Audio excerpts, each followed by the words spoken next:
The morning sun painted the Texas landscape in shades of gold and amber as Samuel Mackenzie rode his horse toward the river that marked the eastern boundary of his ranch.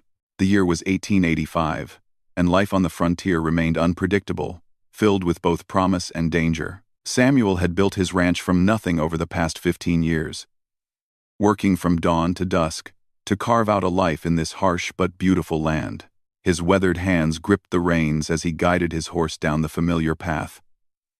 The cattle needed water, and he wanted to check the river's flow before bringing the herd down later that morning. At 42 years old, Samuel had learned to read the land like a book. He knew every rock, every bend in the river, every shadow cast by the cottonwood trees that lined the water's edge. As he approached the riverbank, something caught his eye that made him pull his horse to an immediate stop. There, kneeling by the water's edge, was a young Apache woman. Her long black hair fell like a curtain around her face as she bent over the river. But what alarmed Samuel most was the condition of her clothing. Her traditional dress was torn in several places, the fabric hanging in shreds that spoke of either a violent encounter or a desperate flight through rough terrain. Samuel's first instinct was to retreat. Relations between the white settlers and the Apache people in this region had been tense for years, marked by misunderstandings, broken promises, and occasional violence from both sides. He had always tried to maintain a respectful distance, understanding that his presence on this land was viewed by many Apache as an intrusion. But seeing the woman's distressed condition stirred something in his conscience that he couldn't ignore. He dismounted quietly, careful not to startle her. His boots made soft sounds on the sandy riverbank as he approached, but she must have heard him because her head snapped up suddenly. Their eyes met across the 30 feet of space between them, and Samuel saw something in her dark gaze that stopped him in his tracks. It wasn't fear exactly, though wariness was certainly there. It was more like a fierce determination mixed with exhaustion, as if she had been running on pure will alone. The woman couldn't have been more than 25 years old, Samuel guessed. Her face bore the proud features common to her people, with high cheekbones and intelligent eyes that seemed to assess him quickly and thoroughly. Despite her torn clothing and obvious distress, she held herself with a dignity that commanded respect. She made no move to run, but Samuel could see the tension in her posture, like a deer ready to bolt at the first sign of danger. "I mean you no harm," Samuel said softly, raising his hands to show they were empty. He spoke in English, not knowing if she understood, but hoping his tone would convey his peaceful intentions.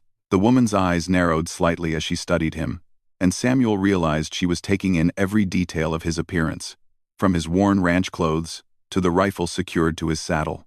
Minutes passed in silence as they regarded each other across the space by the river.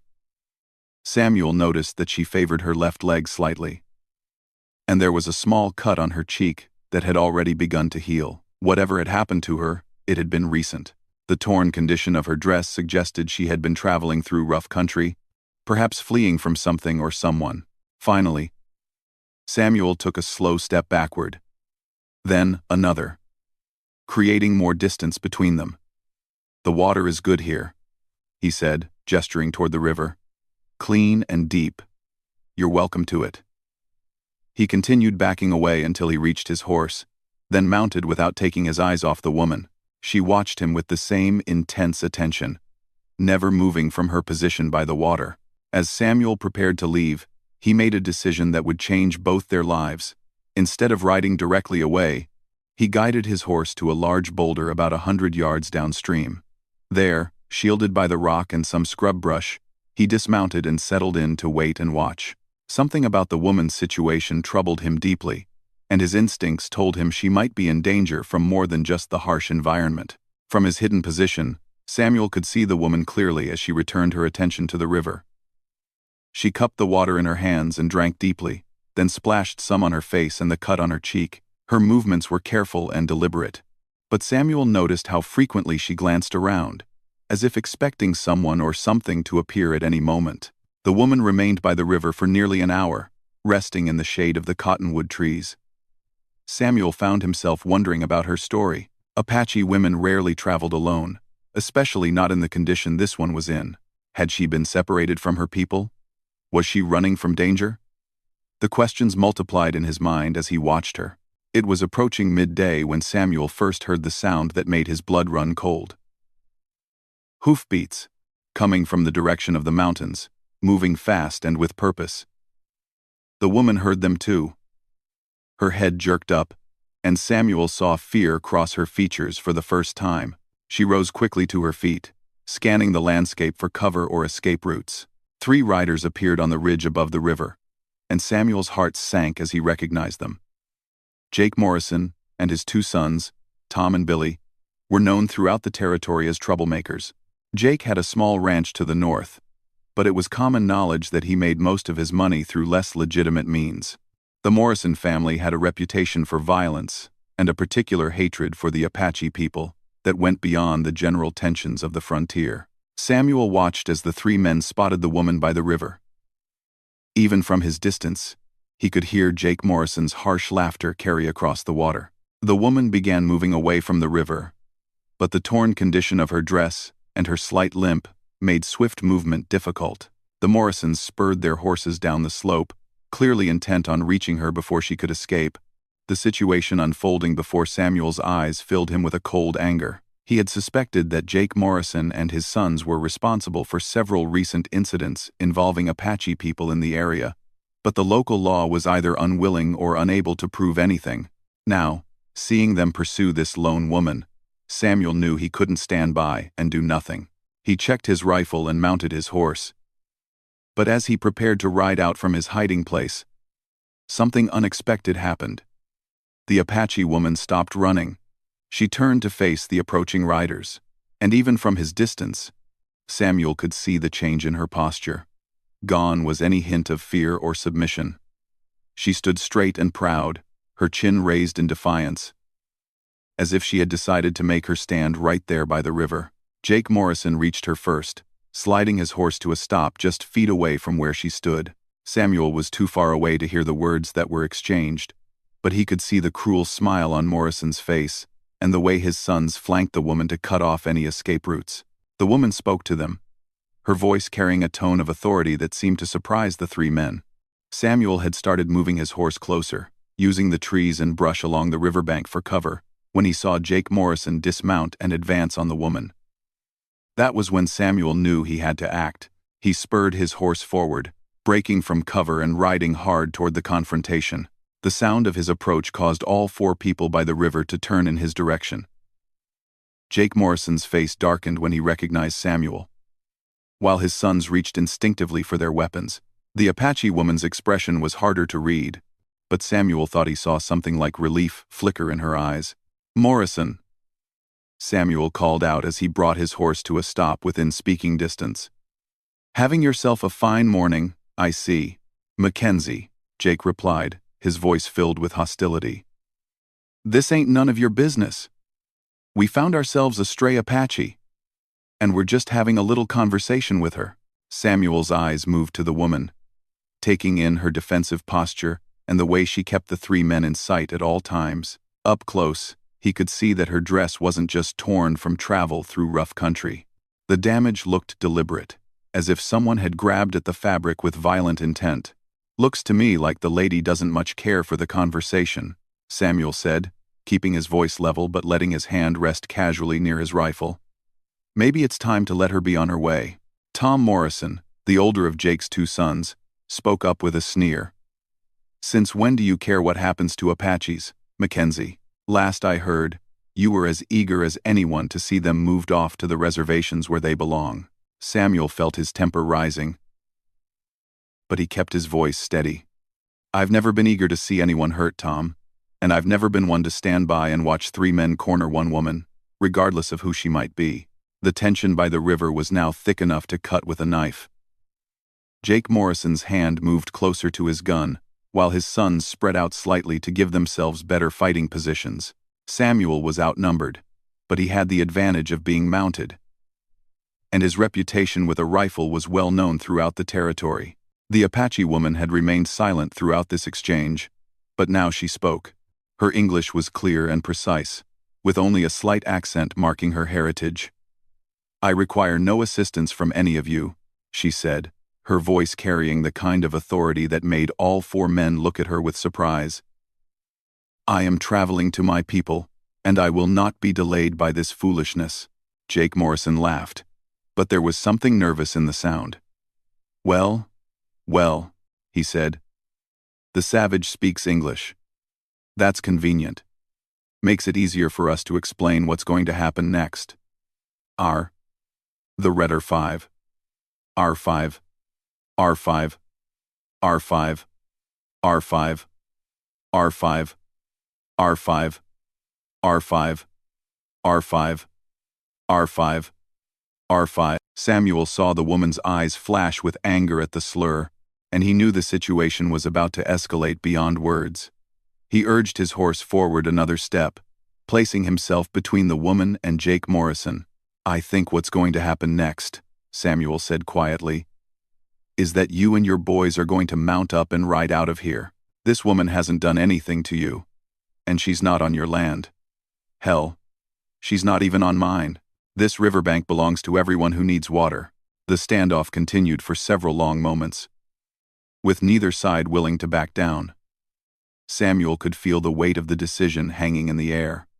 He knew that Jake Morrison was mean enough and stupid enough to start shooting, regardless of the consequences. But he also knew that he couldn't ride away and leave the woman to face whatever the Morrisons had planned for her.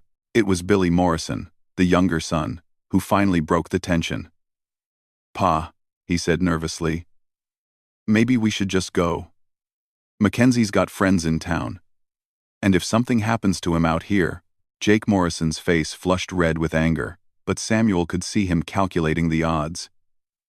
A fight with Samuel Mackenzie would likely mean trouble with the law, especially if witnesses could be found. And despite his reputation for violence, Jake wasn't stupid enough to start a war with one of the more respected ranchers in the territory. This ain't over, Mackenzie, Jake finally said, backing toward his horse. And you, he pointed at the Apache woman, you better remember that this is white man's country now. Next time you might not have a protector handy. The woman's response surprised everyone present. She stepped forward, looking Jake Morrison directly in the eye. My name is Ayanna, she said, her voice steady and strong. I am the daughter of Chief Nayati of the Chiricahua Apache. Remember that name, because it is the last warning you will receive. The next time we meet, I will not be alone, and I will not be running. The impact of her words was immediate and dramatic. Jake Morrison's face went pale as the implications sank in. Chief Nayati was known throughout the territory as one of the most respected and powerful Apache leaders. A man who commanded the loyalty of warriors from several different bands. Having his daughter threatened or harmed would mean swift and terrible retribution. Without another word, Jake Morrison mounted his horse and rode away, his sons following close behind. Samuel watched them go, making sure they were truly leaving before he turned his attention back to the woman who had just revealed herself to be Apache royalty. Ayanna, he said, testing the name. It's a beautiful name. I'm Samuel Mackenzie. He dismounted and stood a respectful distance away, his hands visible and empty. Are you hurt? Do you need medical attention? For the first time since he had encountered her, the woman named Ayanna seemed to relax slightly. I am not seriously injured, she said. But I am grateful for your intervention. Those men have been following me for 2 days. Samuel felt his anger returning. Following you? For 2 days? He looked in the direction the Morrisons had gone, then back at Ayanna. Where are your people? How did you come to be alone out here? Ayanna's expression grew guarded again, and Samuel realized he was asking questions that might be too personal or too dangerous for her to answer. I'm sorry, he said quickly. It's not my business. I just want to make sure you're safe. The Apache woman studied him for a long moment, as if trying to determine whether she could trust him. Finally, she spoke. I was returning from a visit to the Pueblo people to the east, she said. Our peoples have old friendships, and there were matters to discuss. I was traveling with 2 warriors from my father's band. But we were attacked 3 days ago by a group of white men. My companions were killed, and I was forced to flee on foot. Samuel's heart clenched at the matter-of-fact way she related this tragedy. I'm sorry for your loss, he said simply. Were the men who attacked you the same ones who were just here? Ayana shook her head. No. They were different men, but they had the same hatred in their eyes, the same desire to harm my people simply because of who we are. She paused, then added, "The men who killed my companions took our horses and supplies. They left me for dead, but I survived and began walking toward home." The courage and strength this woman had shown in the face of such tragedy filled Samuel with admiration. She had been betrayed, attacked, and hunted, yet she stood here with her head high, facing down 3 armed men without flinching. He knew that if their situations were reversed, he could only hope to show half her bravery. "Your father's territory is still 2 days' hard travel from here," Samuel said. "You can't make that journey on foot, especially not with men like the Morrisons looking for you." He paused, knowing that his next words might be seen as either helpful or insulting. "My ranch is only an hour's ride from here. You could rest there, get some food and medical attention for your injuries. I could provide you with a horse and supplies for the rest of your journey." Ayana looked at him with surprise, and Samuel wondered if he had overstepped some boundary he didn't understand. "Why would you do this?" she asked. "You do not know me, and helping me could bring trouble to your door." Samuel thought about his answer carefully. "Because it's the right thing to do," he said finally. "And because I've learned that the measure of a person isn't determined by the color of their skin or the people they were born among, it's determined by their actions and their character. From what I've seen today, you have more character than most people I know." For the first time since he had encountered her, Ayana smiled. It transformed her face, revealing a warmth and intelligence that had been hidden behind her defensive walls. "You are not what I expected from a white rancher, Samuel Mackenzie," she said. "Perhaps there is hope for peace between our peoples after all."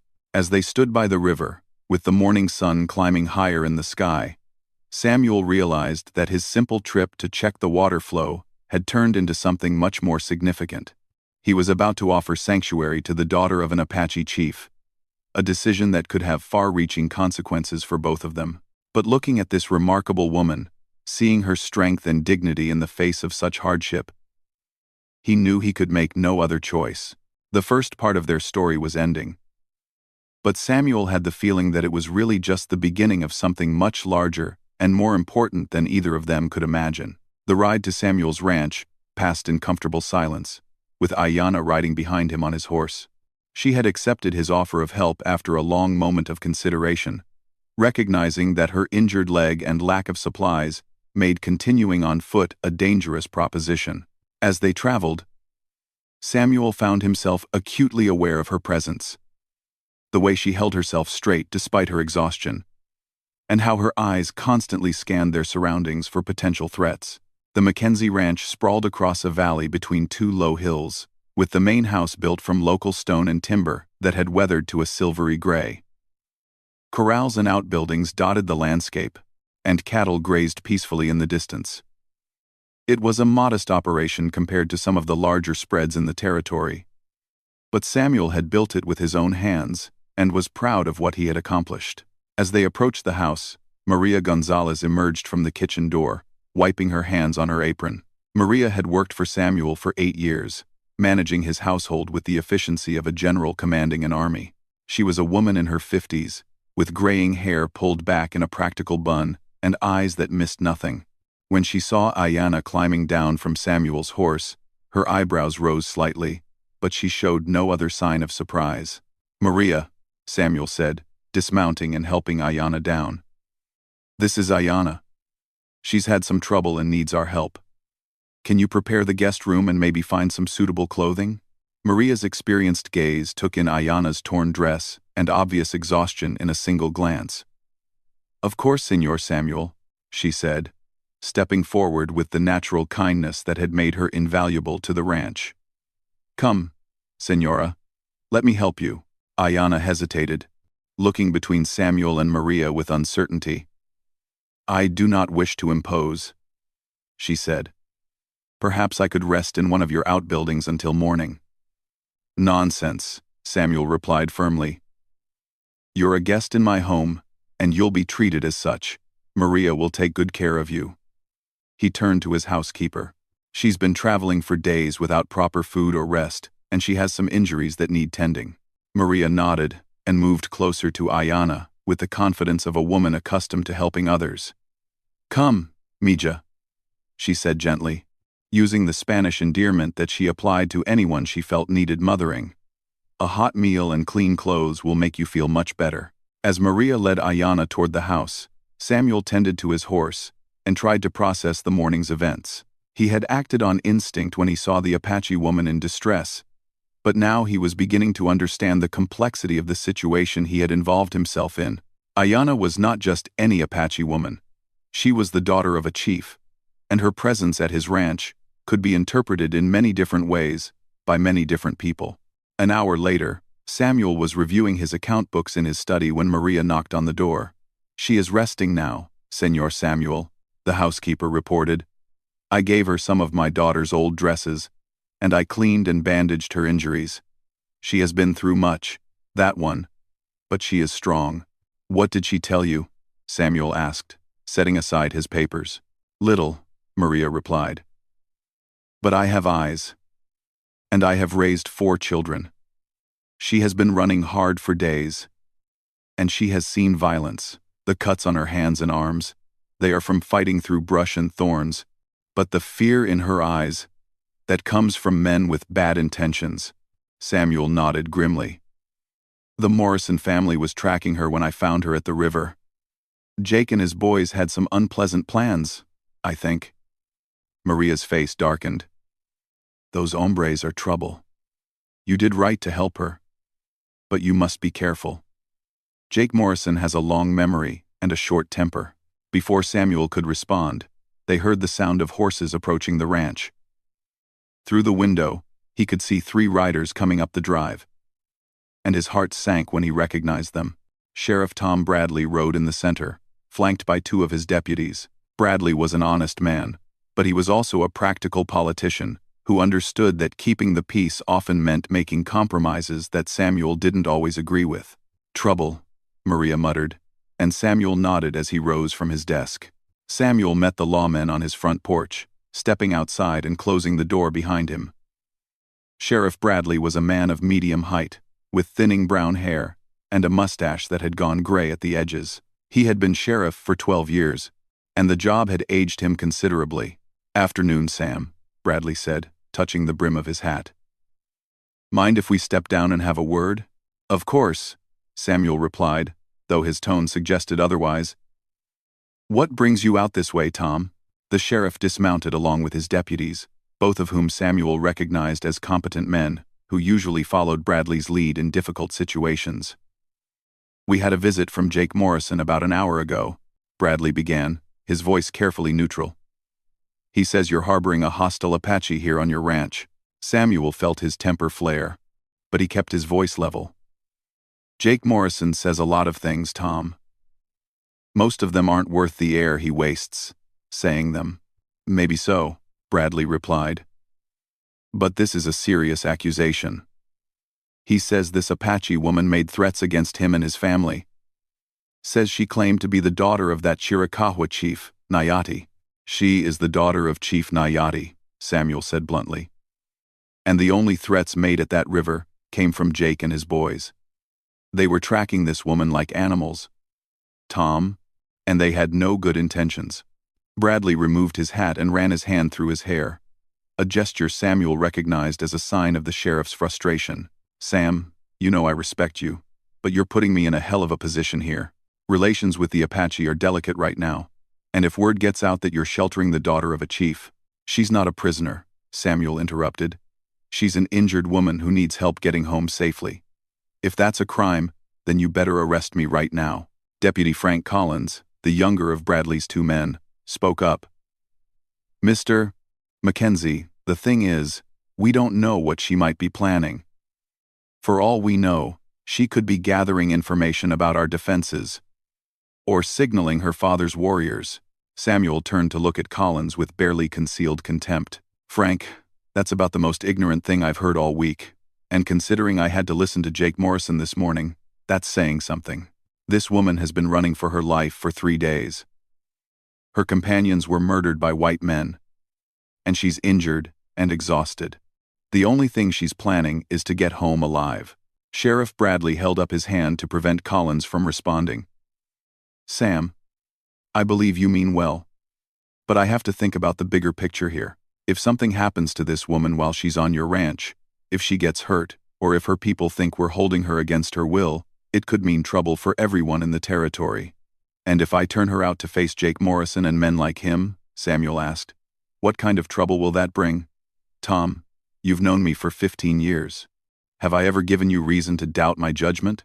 No, Bradley admitted. But this is different, Sam. This isn't about your judgment. It's about politics and keeping the peace. Their conversation was interrupted by the soft sound of the front door opening. Ayanna stepped out onto the porch, and Samuel felt his breath catch. Maria had found her a simple blue dress that fit well, and she had braided her long black hair in a single plait that hung over her shoulder. Despite the events of the past few days, she moved with the grace and dignity of the chief's daughter she was.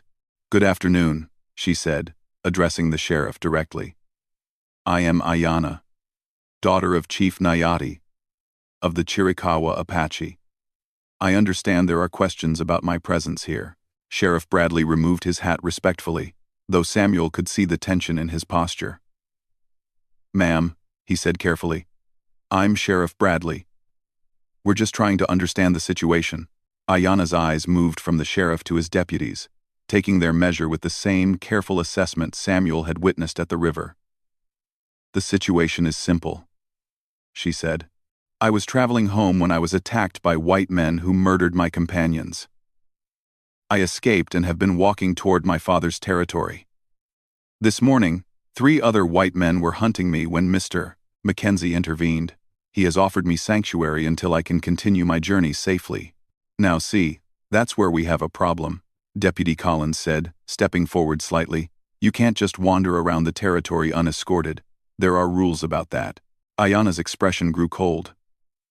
Rules, she repeated. Whose rules? This land belonged to my people for countless generations before your people arrived. We did not ask for your rules. Samuel could see the conversation heading toward dangerous territory. Tom, he said to the sheriff, what exactly are you asking me to do here? Are you ordering me to turn this woman out of my home? Bradley looked uncomfortable. I'm not ordering anything, Sam, but I am asking you to consider the consequences of your actions. If you insist on harboring this woman, I can't guarantee your safety or hers. I require no guarantees from you, Ayanna said, her voice carrying the authority of her position. But I will offer you one piece of information that you may find useful. The men who murdered my companions were the same men who have been raiding isolated ranches and farms throughout this territory. They are not Apache, despite what some may claim. They are white men who disguise themselves and attack innocent people. To make it appear that my people are breaking the peace, this revelation hit the assembled men like a thunderbolt. Samuel saw Sheriff Bradley's face change as the implications sank in. There had been several attacks on isolated homesteads over the past few months, attacks that had been blamed on Apache raiders and had increased tensions between the white settlers and the tribal peoples. You're saying these attacks aren't being carried out by Apache warriors? Bradley asked carefully. I am saying that I witnessed the men who killed my companions, removing paint and feathers from their faces and clothing after the attack, Ayanna replied. They spoke English among themselves, and their leader was a man with yellow hair and a scar across his left cheek. Samuel felt a chill run down his spine. He knew of only one man in the territory who matched that description. Wade Hutchinson, a former cavalry officer who had been dishonorably discharged for brutality against prisoners. Hutchinson had been suspected of various crimes over the past few years, but nothing had ever been proven against him. Wade Hutchinson, Sheriff Bradley said grimly, clearly thinking along the same lines as Samuel. That son of a... Excuse me, ma'am. That explains a lot. Deputy Collins looked confused. Sheriff, are you saying you believe her story? Bradley turned to his deputy with obvious impatience. Frank, I'm saying that if what she's telling us is true, then we've been looking for the wrong people. And it would explain why we've never been able to catch these raiders, despite having some of the best trackers in the territory helping us. Ayanna continued. My father sent warriors to track these false raiders after the first attacks, but they found only confusion. The tracks led in circles, and there were no signs of the attackers returning to any Apache settlement. It was as if they vanished into the air. Because they weren't heading back to an Apache settlement, Samuel said, understanding flooding through him. They were heading back to wherever Hutchinson has been hiding his operation. The sheriff nodded slowly. Ma'am, he said to Ayanna, would you be willing to provide a more detailed description of what you witnessed? And would your father be willing to share what his warriors discovered during their tracking efforts? I will provide whatever information may help bring these murderers to justice, Ayanna replied. But I will not be interrogated like a criminal. And I will not be held against my will. No, ma'am, of course not, Bradley assured her quickly. You're a victim here, not a suspect. And if what you've told us leads to the capture of these men, the territory owes you a debt of gratitude. Deputy Collins still looked skeptical.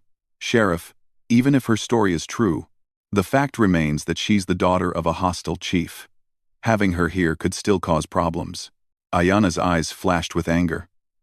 Hostile? She repeated. My father has honored every treaty he has signed with your government.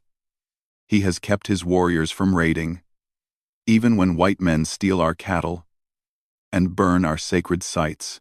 He has met with your officials in good faith, again and again, only to be deceived and betrayed. Tell me, which of us is truly hostile?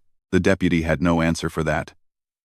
And Samuel felt a surge of respect for Ayanna's courage in speaking truth to power.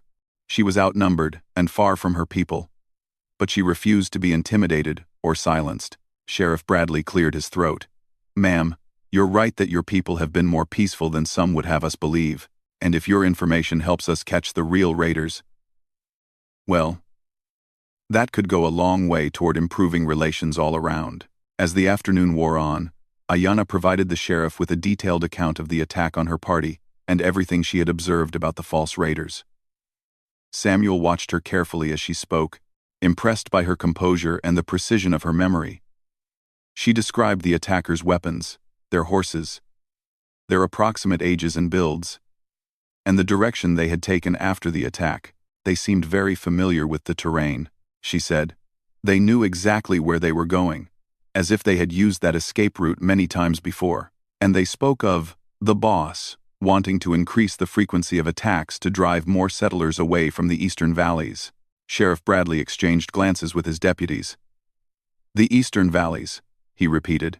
That's where most of the recent homestead attacks have occurred. Sam, didn't you tell me last month that someone had been asking around about your property lines in that area? Samuel nodded. Wade Hutchinson, as a matter of fact.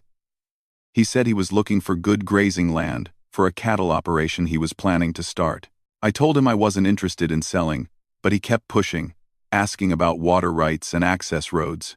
And now we know why, Bradley said grimly. If he could drive out the current settlers with these fake Apache raids, he could claim their abandoned land at a fraction of its value.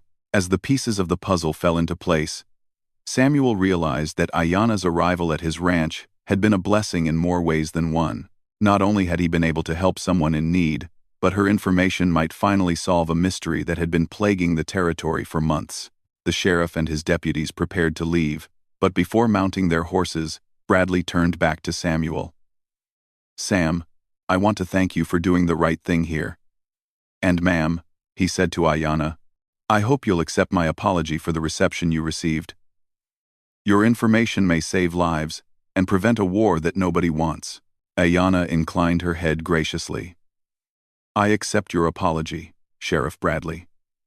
Perhaps this can be the beginning of better understanding between our peoples.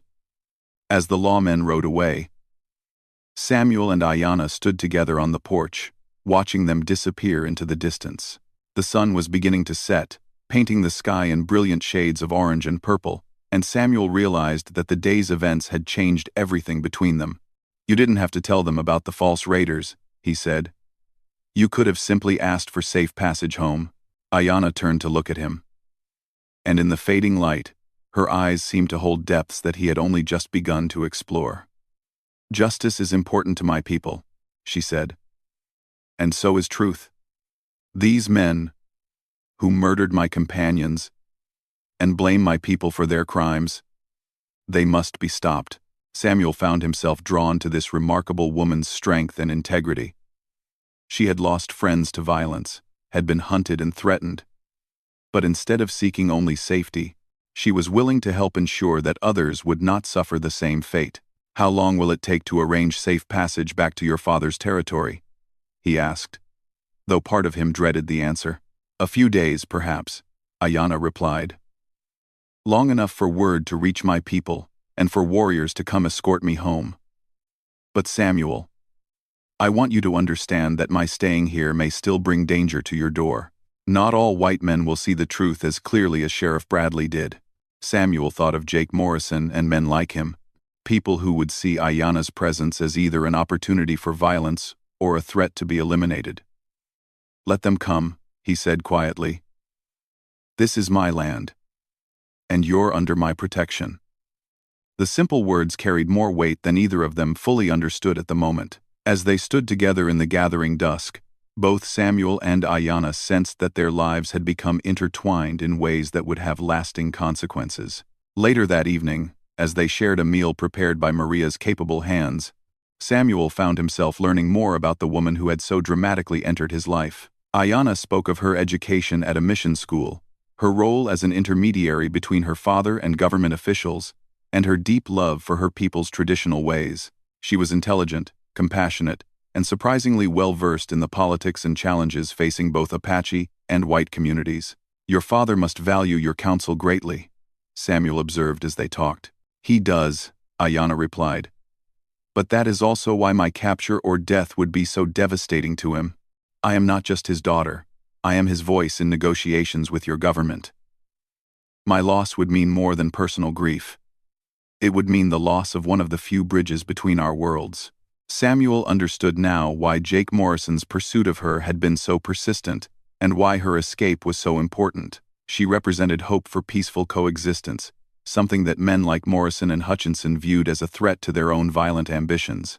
As the night deepened and their conversation continued, Samuel realized that he was beginning to care for this woman in ways that went far beyond simple hospitality or duty. Her courage, her intelligence, and her dedication to justice stirred something in his heart that he had thought buried forever.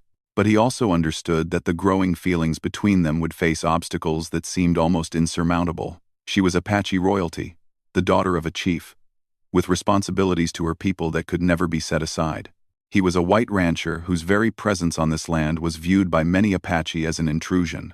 The gulf between their worlds seemed vast and unbridgeable. Yet as they sat together in the lamplight, sharing stories and finding common ground in their values and dreams, that gulf seemed less important than the connection that was forming between them. Neither spoke of it directly, but both sensed that something profound and life-changing was beginning to grow in the space between their different worlds.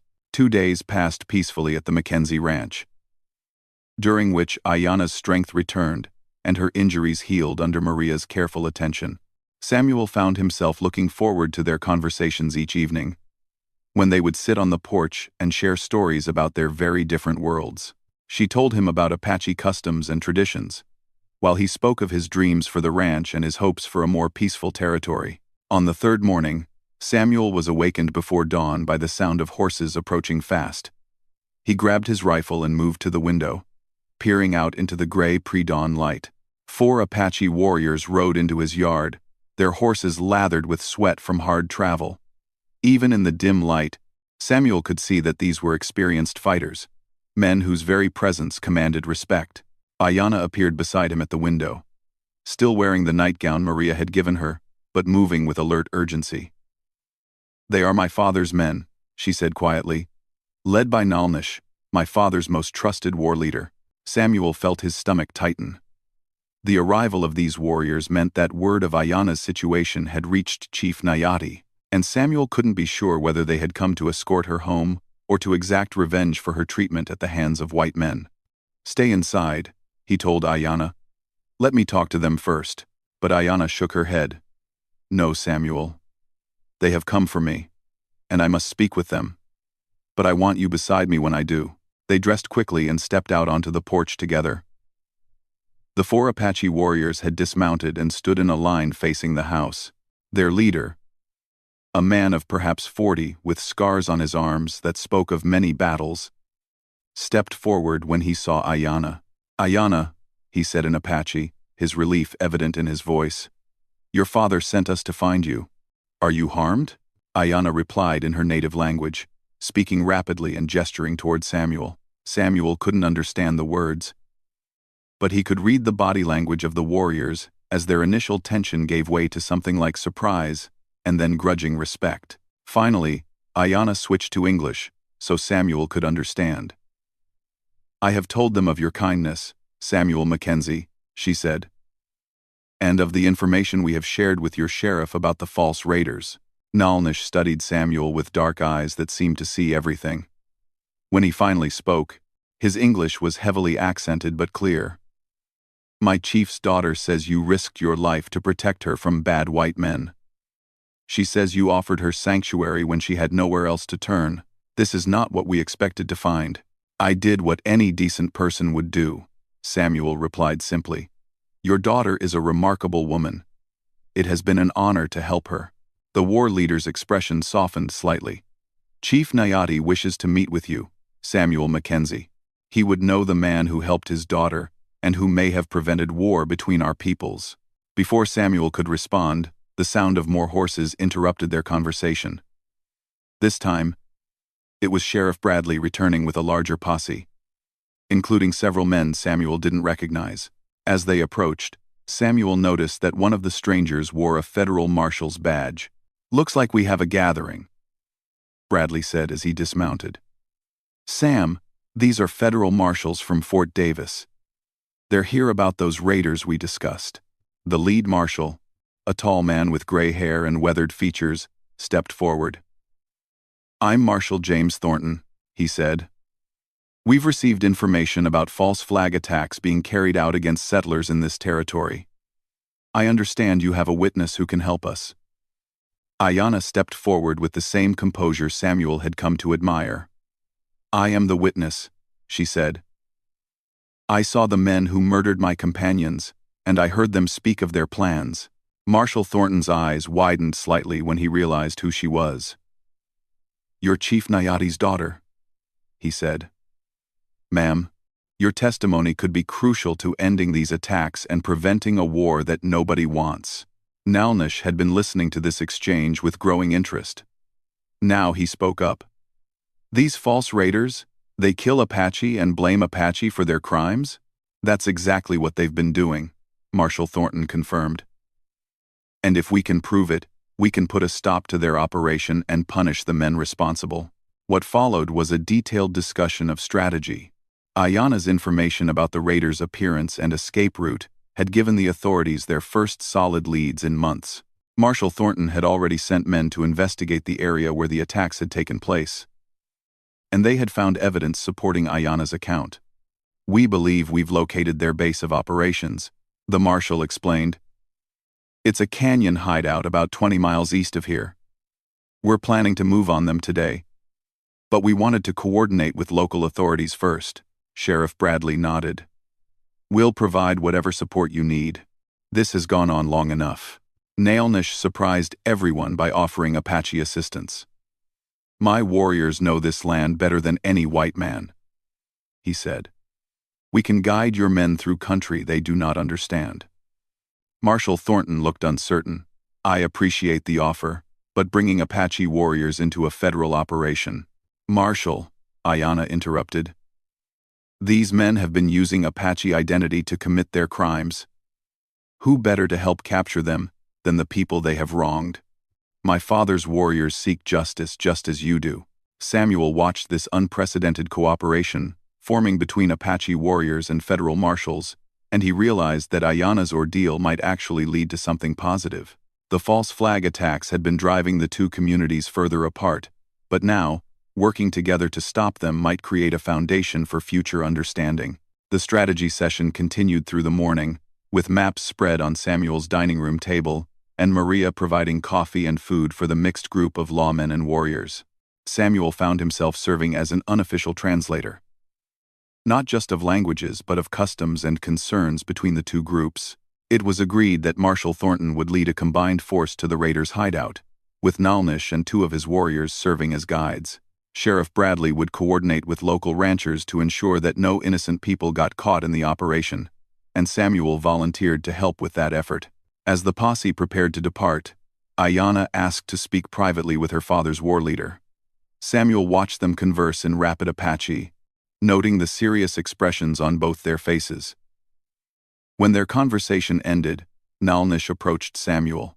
"Chief Nayati's daughter has asked to remain here until this matter is resolved," he said.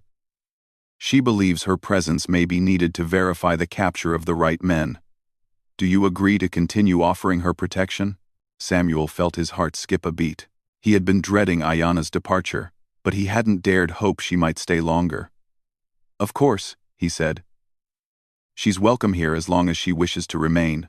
Nalnish studied Samuel's face for a long moment, and Samuel had the uncomfortable feeling that the war leader could read his thoughts. "You care for her," the Apache warrior said quietly. "This is not something to be spoken of lightly." "I respect her greatly," Samuel replied carefully. "She's an extraordinary woman." "Yes, she is," Nalnish agreed. "And she is precious to her people.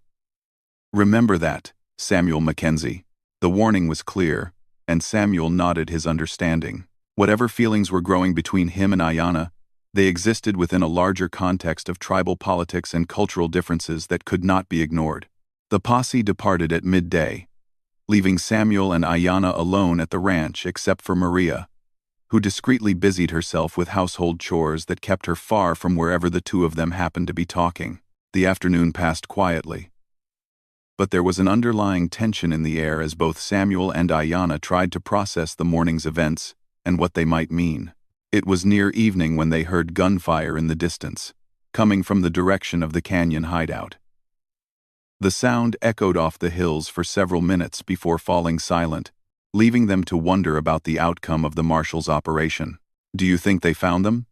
Samuel asked as they stood on the porch, listening to the silence. "I think Nalnish and the marshal's men found exactly what they were looking for," Ayanna replied. "The question is whether they captured the leaders alive or had to kill them all." They didn't have to wait long for an answer. As the sun was setting, the posse returned, and Samuel could tell from their relaxed posture that the mission had been successful. Marshal Thornton rode up to the house with a satisfied expression, while Nalnish and Sheriff Bradley flanked him. "We got them," Thornton announced without preamble. "Wade Hutchinson and 6 of his men. Caught them with stolen property, disguises, and enough evidence to hang the lot of them. Your witness's information was exactly right, Miss Ayanna." Ayanna's relief was visible. "And none of your men were seriously hurt?" "A few scratches, but nothing serious," Sheriff Bradley confirmed. "And we recovered quite a bit of stolen property. Turns out these fellows have been busy with more than just the fake Apache raids." Nalnish dismounted and approached the porch. "It is finished," he said to Ayanna in English. "The men who killed your companions will face justice. You have done well." As the authorities prepared to return to town with their prisoners, Marshal Thornton turned to Ayanna with genuine gratitude. "Ma'am, I want you to know that your courage in coming forward may have saved dozens of lives. If these raids had continued, they would have led to reprisals and violence that could have consumed this whole territory." After the posse departed, Samuel found himself alone with Ayanna for the first time since the Apache warriors had arrived. The successful capture of the raiders should have brought relief and closure. But instead, Samuel felt a growing sense of urgency. With the immediate danger resolved, there would be no reason for Ayanna to remain at his ranch. She would return to her people, and he might never see her again. "I suppose you'll be leaving soon," he said, trying to keep his voice neutral. Ayanna looked at him with an expression he couldn't quite read. "My father expects me to return," she said. "But first, there is something I must tell you." She moved closer to him on the porch, and Samuel felt his heart begin to race. In the lamplight spilling from the house windows, her face was beautiful and serious. "Samuel Mackenzie," she said softly, "these days at your ranch have shown me something I did not expect to find. You have shown me that it is possible for people from our different worlds to understand each other, to respect each other, and perhaps even to care for each other." Samuel felt hope and fear warring in his chest. "Ayanna, She held up her hand to stop him. "Let me speak," she said. "I am my father's daughter, and I have responsibilities to my people that I cannot abandon. But I am also a woman who has found something precious and unexpected in the kindness of a white rancher." The silence stretched between them, full of unspoken possibilities and impossible obstacles. Finally, Samuel found his voice. "What are you saying?" he asked. "I am saying that when I return to my father, I will speak to him about you, about the man who risked his life to save an Apache woman, who offered sanctuary without asking for anything in return, who sees people as they truly are, rather than as their race or tribe defines them." Samuel's heart soared, but he forced himself to be realistic. "And what do you think he'll say?" Ayanna smiled, and it was the most beautiful thing Samuel had ever seen. "My father is a wise man who understands that the future of our peoples depends on finding common ground. I think he might be interested in meeting the white rancher who has captured his daughter's heart." The words hung in the air between them, an admission that changed everything. Samuel stepped closer to her, his hand reaching up to touch her cheek gently. "And what does his daughter want?" he asked softly. "His daughter wants to explore what might be possible between two people who come from different worlds but share the same values," Ayanna replied. "She wants to see if love can build bridges where politics and prejudice have built walls." Samuel's answer was to lean down and kiss her, gently at first, then with growing passion as she responded to his touch.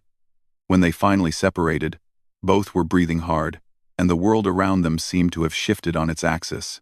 "This won't be easy," Samuel said, still holding her close. "There will be people on both sides who won't understand or approve." "The best things in life are rarely easy," Ayanna replied, "but they are worth fighting for."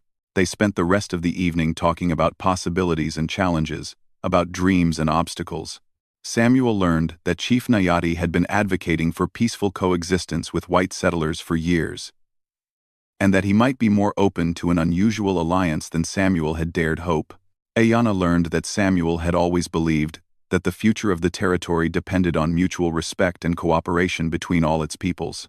As the night deepened, they made plans for the future.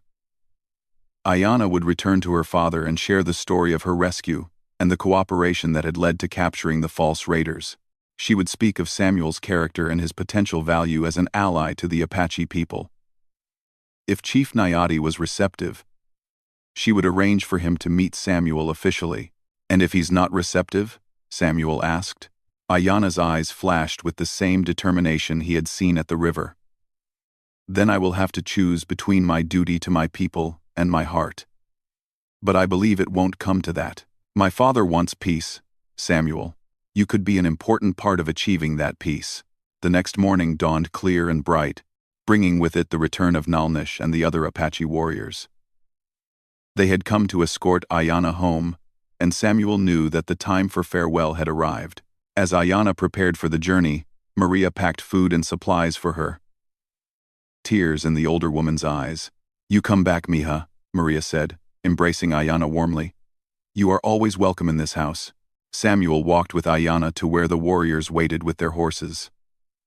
Nalnish watched their approach with knowing eyes, clearly aware that something significant had developed between the two during the night.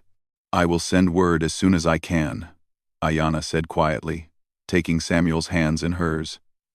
"Whether my father agrees to meet with you or not, I will find a way to see you again."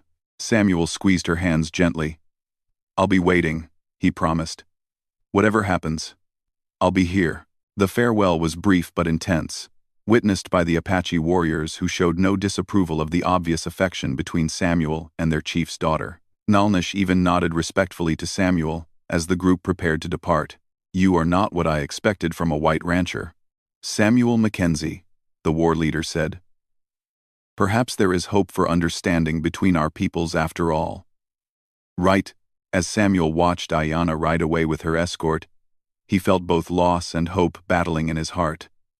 The woman who had entered his life as a stranger in distress was leaving as someone infinitely precious to him, but she was also leaving as an ambassador of sorts, carrying with her the possibility of a future that neither of them could have imagined just days before. 3 weeks later, Samuel was working in his corral when he saw riders approaching from the east. His heart leaped when he recognized Ayanna among them, but his breath caught when he realized she was accompanied by Chief Nayati himself and a small escort of Apache leaders. Samuel cleaned his hands on his shirt and walked out to meet them, his mind racing with possibilities. Ayanna dismounted and approached him with a smile that told him everything he needed to know about her father's decision. "Samuel Mackenzie," she said formally, "I would like you to meet my father, Chief Nayati, of the Chiricahua Apache. He has come to speak with the white rancher who saved his daughter's life and helped bring justice to those who would make war between our peoples." Chief Nayati was a man of perhaps 60 years, with silver hair and eyes that seemed to hold the wisdom of ages. He dismounted and approached Samuel with dignity, extending his hand in a gesture that bridged two worlds. "Samuel Mackenzie," the chief said in English that was accented but clear, "my daughter tells me you are a man of honor. She tells me you see people as they truly are, not as others would define them. If this is true, then perhaps we have much to discuss." Samuel took the chief's hand, understanding that this moment would define not just his future with Ayanna, but potentially the future of peaceful relations between their communities. "Chief Nayati," Samuel said, "it would be my honor to discuss how we might work together for the good of all our people. Your daughter is a remarkable woman, and if she believes that understanding is possible between us, then I believe it too." The chief's stern expression softened into what might have been a smile. "Then let us talk, Samuel Mackenzie. Let us see if we can build something better than what has come before." As they walked toward the house together, with Ayanna beside them and the future full of unprecedented possibilities, Samuel realized that sometimes the most important journeys begin with an unexpected encounter at a river, where one person's decision to help a stranger can change the course of history. The story that had begun with torn fabric and desperate flight was ending with hope, understanding, and the promise of a love that could bridge any divide. In a territory where conflict had seemed inevitable, two people from different worlds had found common ground and the courage to build something entirely new.